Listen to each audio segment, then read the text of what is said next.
So I'm reading Lightlark on my Kindle and I am now on chapter 31. So this morning I've already read about 5 chapters. It is getting better for sure and I am loving it. Oh my gosh. I definitely just want to know at this point what's going to happen and how it kind of ends. But also I know that it leaves you on a cliffhanger. Good thing I do have Nightbane, but I want to know what happens if she ever finds the bond breaker, if they ever figure out if she doesn't have powers, what's the deal between her and Grimm, and then like at the point where I'm at right now, is Oro gonna try and stop her? Like what's gonna happen? It keeps me wanting to read, and obviously I want to finish this book first for my August TBR, and yeah, I just wanted to update you guys. I still haven't even eaten breakfast because the reading has definitely gotten interesting, and I will definitely do a book review on this book once I'm 100% done, so stay tuned for that if you are interested, and I'll see you guys later. Not the we've been expecting you. Oh my gosh, this can go any direction. I am shocked, and I'm sure Isla didn't even expect that. Like, I know she wasn't, so I'm like, what's gonna happen? So we'll see. Okay, I started reading at, I want to say like 9:30ish, and it's 12:20, so however many hours that is. Honestly, I don't even know what chapter I'm on. I'm on page 274, so 64% done, and it is getting so much better. Just listen to this. Lies and liars. Like, it literally makes me want to keep reading. And as someone who doesn't, want to waste her time necessarily reading the whole day, I mean, this is literally wanting me to want more. So this is interesting. I'm like really curious how the ending is going to happen now, and now I'm just like so invested in the story that like I'm actually really enjoying the book now. Guys, I am shocked. Oh my gosh, like oh my god. Okay, so I kind of saw this coming, but like I didn't, because honestly I was trusting him just as much as she was, and then like because he had been so honest and oh my god, like I'm speechless. Like, obviously, like just reading the first part of Isla doesn't have powers, and then like at some point it is gonna be told, but like oh my god, the way it's being told, and I didn't actually think it was gonna be this soon, but like now everything has changed. Oh my god, there's no way I'm not gonna finish this book today. Like, I have to now. I have to finish this book. Oh my god. It's just gonna be me, the rest of this video is gonna be me reacting, honestly. And it's okay, because I can see why people don't like this book, but at the same time, it got so much better after 50%. Like, if you can stick through the first 50%, you'll enjoy the book. That's all I gotta say. Let me just keep reading and see what happens, I guess, and I will keep reacting. Hey guys, another little update. It's 9 p.m. Honestly, I forgot where I kind of left off. All I know is I kind of laid in bed because I kept switching kind of where I was when reading, and I went to bed, kind of read a little bit, and then I took a nap, about hour and a half nap, and then when I got up I started kind of reading again, but took a break and haven't read really since. I have read a little bit, but I'm gonna start reading again. I am on page 348, which is 80%. And when I started reading today, probably about 9:30, so almost 12 hours. I started on chapter, it was 25, and I'm on 49. And there are 56 chapters left. 56 chapters, I believe, total. So I have like 7 more chapters to go. Just kind of play it by ear. Knowing me, I will probably finish this book tonight. So if I do, you'll see me again later. Bye. Before I forget, I did want to mention that my battery percentage this morning, pretty much 99%, because I charged it at 100% yesterday. And it is already at 55%. So you tell me if that's a good battery life or a bad battery life, considering I've been reading all day, pretty much. So let me know in the comments down below, because if it is really bad battery life, I may or may not return it and see if I can get a new one, because I don't want to charge it like every day. It would be kind of ridiculous too. We'll see what the battery percentage is at when I finish the book. Okay, so I'm about 90% done with this book, and it still says I have an hour and 13 minutes left. I low-key might finish it because I'm like, now everything is making sense. Like the truth is coming out and everything. So yeah, this is interesting. Not at all how I expected this to go, like at all. That's one thing that I was kind of predicting, because of a lot of the reviewers that read Light Lark was saying, oh, it was like predictable, like I knew exactly who she was going to end up with, I knew exactly what was going to happen before it happened, and this and that. And like, yes and no. When it comes to her and Grimm, yes, but other than that, you don't see anything else coming. And I don't know, I just have to kind of sit with this for a moment to like truly think, okay, how do I want to rate this? I mean, I'm just shocked. I really am. So definitely, as of right now, definitely a solid 3 stars as of right now. I finished Light Lark, and it was a good book. It was a really good book. Off of kind of the reviews that I read and listened to on YouTube, there's a lot of things that I agree with and a lot of things that I disagree with. So with the whole character building, let's just start there with all the characters. You could have named them better, you know? You could. Alex Astor definitely could have had better names and better magic, because the magic, yeah, doesn't really make sense. But if you have an imagination, then this book would be for you. For it to be a book that you love and really enjoy and like, I don't even care about the quality and how bad I look right now, but I just finished this book, and I just gotta say, this is like 1,000% out of 10, a billion stars. Like, this is the best book of the Hunger Games series. It's the last one too for like the Hunger Games, and I went through the emotions.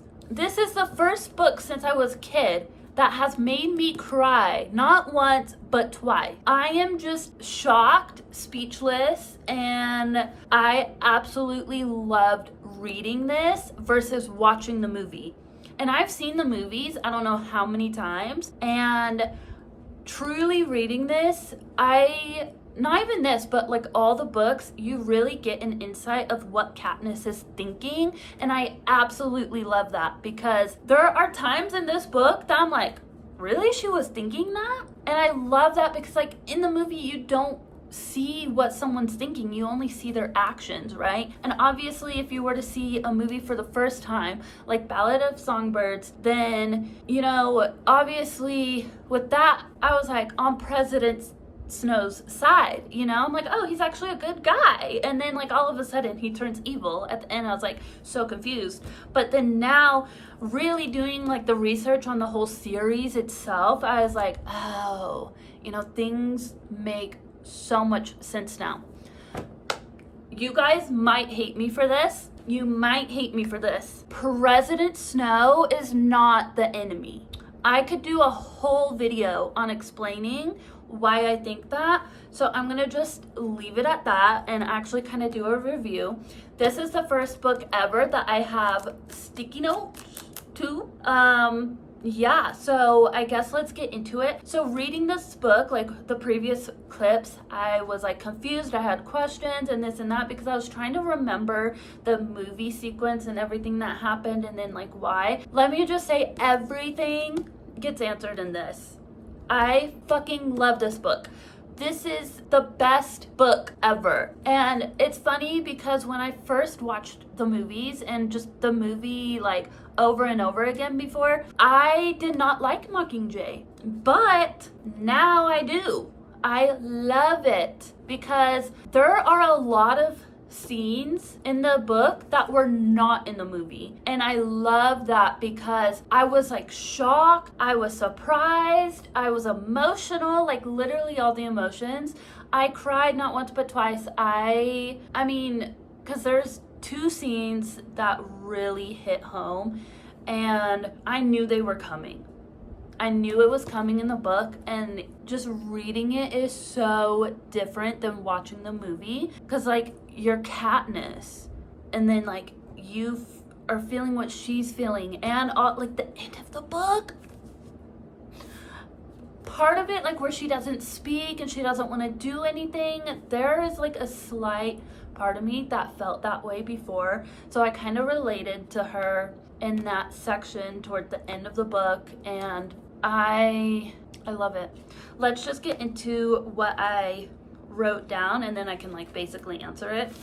So this first note that I made, aircraft from Capital but updated, so page 81, that's the whole, you know, kind of plan that Coin has. And I was like, okay, wait, like I'm gonna keep that noted. And guess what? In the very end of the book, they used it to do the parachutes to kill the refugees and rebels and Prim. So there's that. And then let's see, this one I don't really get why I put this. All districts except 2 on rebellion side. Oh, it's because with them having like the aircraft and the resources to retaliate, I mean, yeah, that's why 2 wasn't on the rebellion side at first. Okay, the next sticky note. Oh, the best, one out of the 2 best scenes in this fucking movie and slash book is when I want to tell the rebels that I'm alive, that I'm right here in District 8 where the Capitol has just bombed a hospital full of unarmed men, women, and children. There will be no survivors. I want to tell people that if you think for 1 second the Capitol will treat us fairly, if there's a ceasefire, you're deluding yourself because you know who they are and what they do. This is what they do, and we must fight back. And then she also says, like, if we burn, you burn with us. I think it was this scene that I kind of like, no, I didn't cry, but I was just like cheering her on, like reading it and truly understanding the whole backstory is just, I love it. But now looking at it, I have a whole new perspective. Like, Snow's not the enemy. He really isn't. I could go on a whole fucking story and review on why I think that and like get quotes from what he says and stuff, but this is a review of the book, so we're not gonna touch on that right now. But Snow's not the enemy. And then this one, I put this one backwards. Oh, and then this Ballad of Songbirds. So this, you know, particular part where he poisons one of his mates or whatever. Oh, I think it's because, yeah, maybe? Anyway, poison, the perfect weapon for a snake. Snow uses poison to kill the maker of the games because he was a threat. So in the Ballad of Songbirds, so that's like a connection. And then the other quote, oh, this, when Finnick says, ladies and gentlemen, let the 76 Hunger Games begin.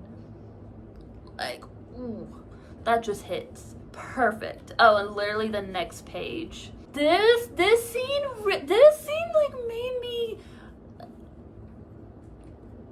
I was like, what? They should have put this like in the movie. Katniss says, I made it for you. Something to put in your drawer.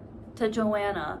Like a bonding moment? What? And then, oh, and then this part, this is the only one that doesn't like get answered. When I just said, do they really think Katniss and the others are dead? Yes and no. And then, oh, and then chapter 25. Oh my god. It was kind of hard to read because of something similar I went through in a way, but I just put speechless. And then this one, page 82/83, explains the aircraft.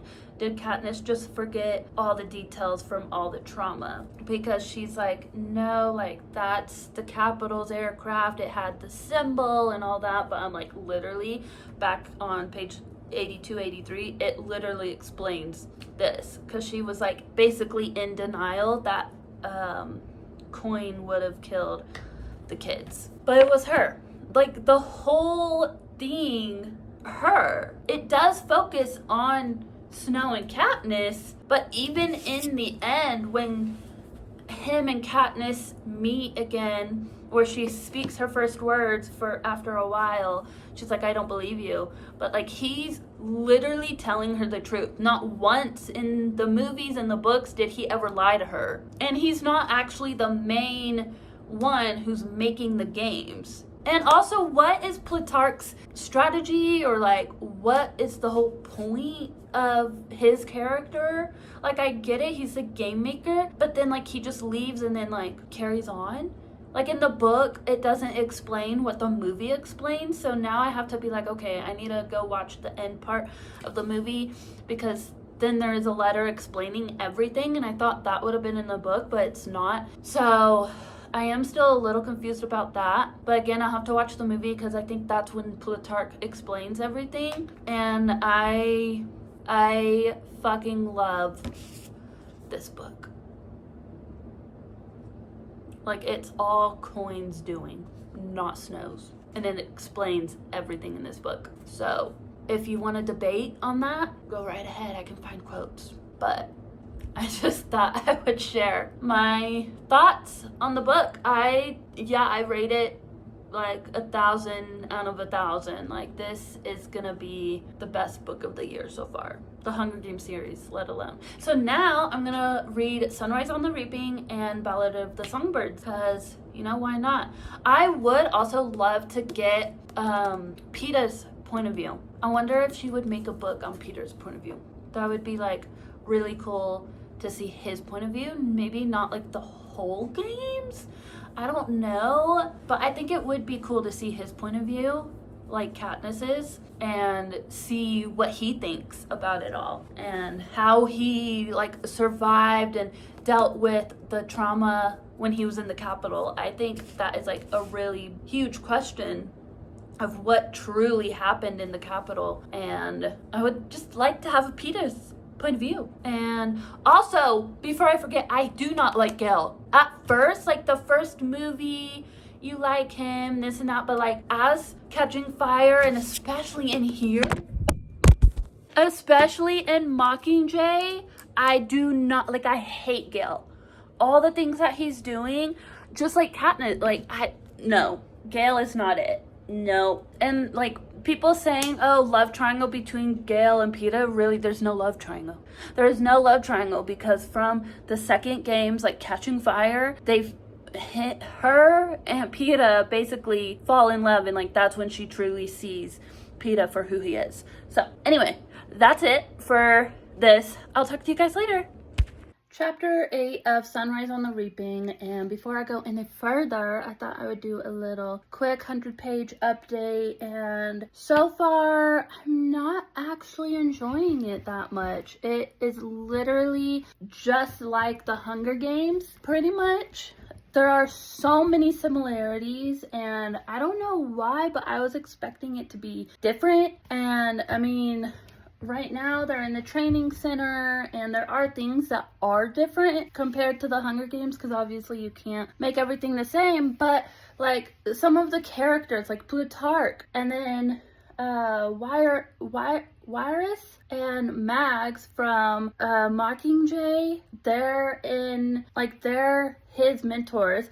But my confusion is like, why didn't he say anything about these people like in the Hunger Games series movies? I think he might have said like a little bit, but like the actual background of knowing them, he didn't mention, like wasn't mentioned in the Hunger Games.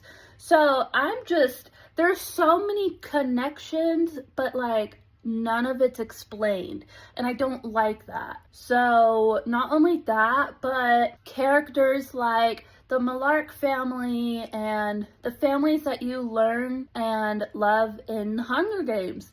Again, there's no background on any of it. And then also, why are you doing background stories on like people that, as of right now where I'm at, there's no significant reason to even have them? So like his girlfriend, Leonore Dove, I swear if I hear her name again and again and again, I'm just gonna not rate this good, because it's so annoying where like 25% of the book is about her and not Haymitch.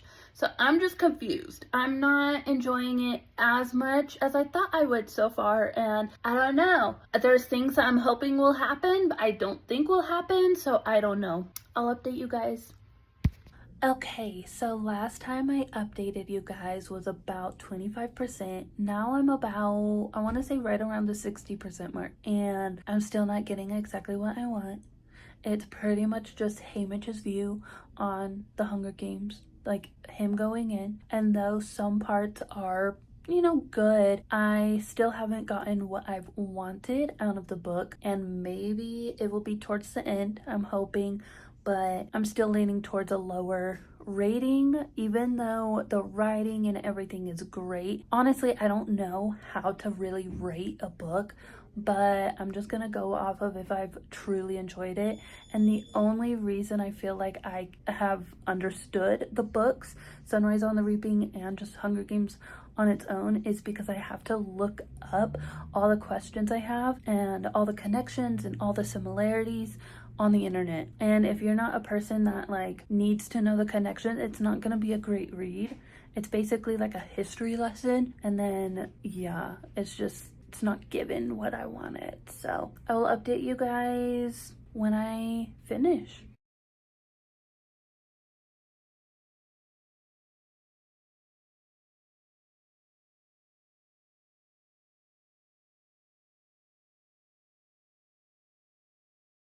I finished Sunrise on the Reaping, and here are my thoughts on it. I'm rating it a 2-star. Does it deserve that? No, but this is the reason I rate it a 2-star. There are too many similarities of the games and how things just kind of played out, and then the fact that Plutarch is in this story, and then just throughout this whole series, trilogy, whatever you want to call it, there's no background on Plutarch. And also with Sunrise on the Reaping, I mean, the very end of the book, we finally find out who Katniss's dad is, but there's no background story on any of the other characters. And though, yes, towards the end of the book, I got pretty much exactly what I wanted out of the book, but I literally could have just read the last 5 chapters of the book to see what happened and why, rather than reading the whole book and getting like a history lesson and all about Leonore Dove. And like, I know there's a reason why she was like part of the story, but the first quarter of the book is all about her, and it just, I don't know why. It was just annoying to me. It was annoying, it was repetitive, and then like all the different songs, and I just feel like there's so much that could have been added, and then so much that could have like not been in the story. Don't get me wrong, her writing is great, the story is good if you're all into like the history behind like Katniss and everything, but if you're not into like a history lesson, this book's not gonna be for you. Like, it wasn't for me. I didn't really want a whole history lesson. Sorry, I'm like it has the first pages of the Hunger Games, but I'm like, just read the Hunger Games and you'll know pretty much like what happens. And also, I don't like that you pretty much know already what's going to happen in the very beginnings of the book.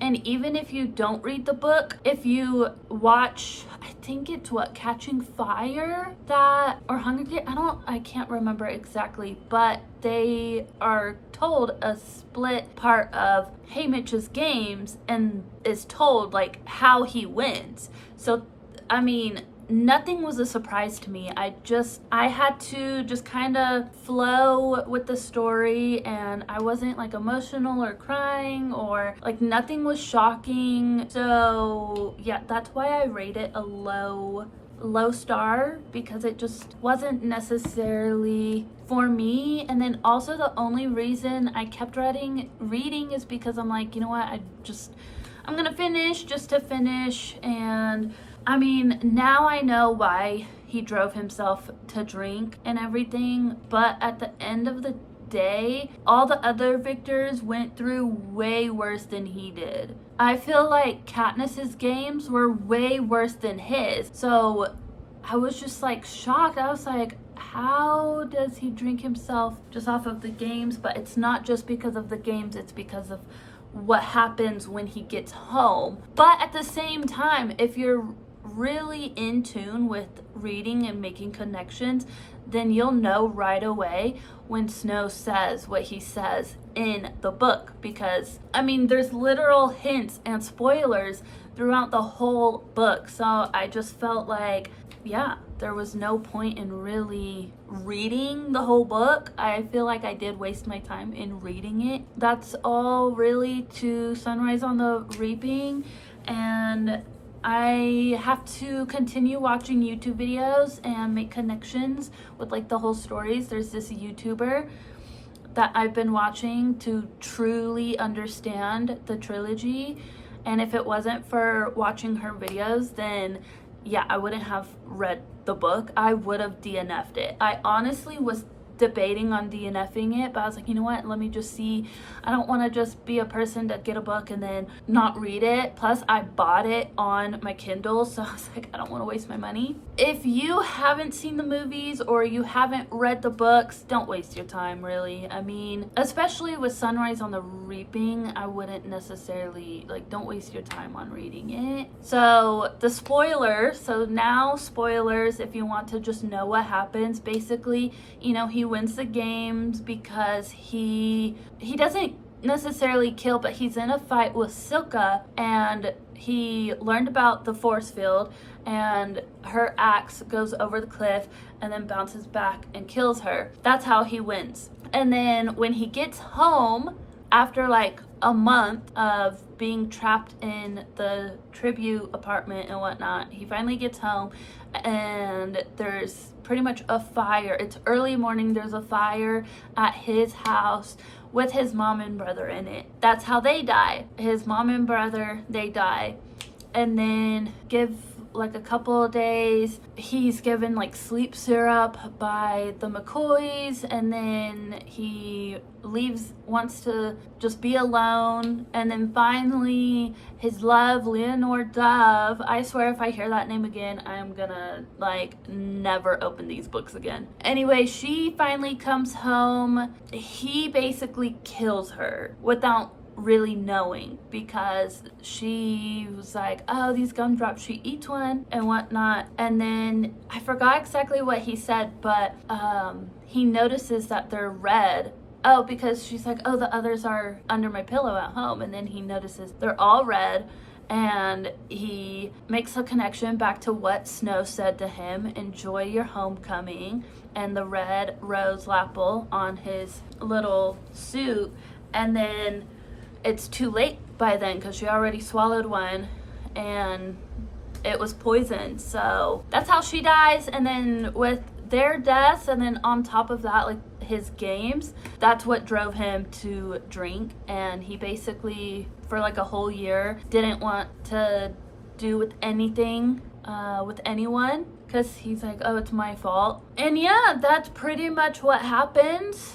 not too entirely shocked. Though towards the end, Burdock, his friend, apparently, is Katniss's father. Because he's like, oh, like this little child, you know. Because Burdock uses the like bow and arrow to hunt and stuff, but he also coal mines for work. Anyway, long story short, the epilogue is like basically Katniss and Peeta and like them winning, and then like, oh, they were my hope of not letting the sun rise on another reaping day.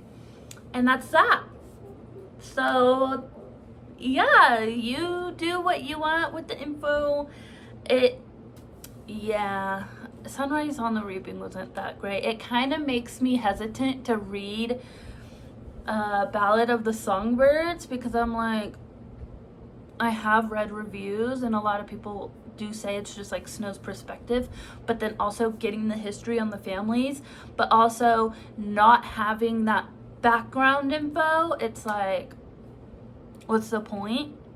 And then like I don't know. I mean, in the movies and even in the books, it's never mentioned that Haymitch even knew the families. And the fact that he knew their Katniss and Peeta's family all along, like they weren't friends, but he knew. But that was never mentioned in the games at all. So I'm just like, why? Because I feel like Haymitch could have helped Peeta and Katniss even more by telling them the history of their family. Unless I missed something, but that's that. I hope you guys enjoyed. Bye.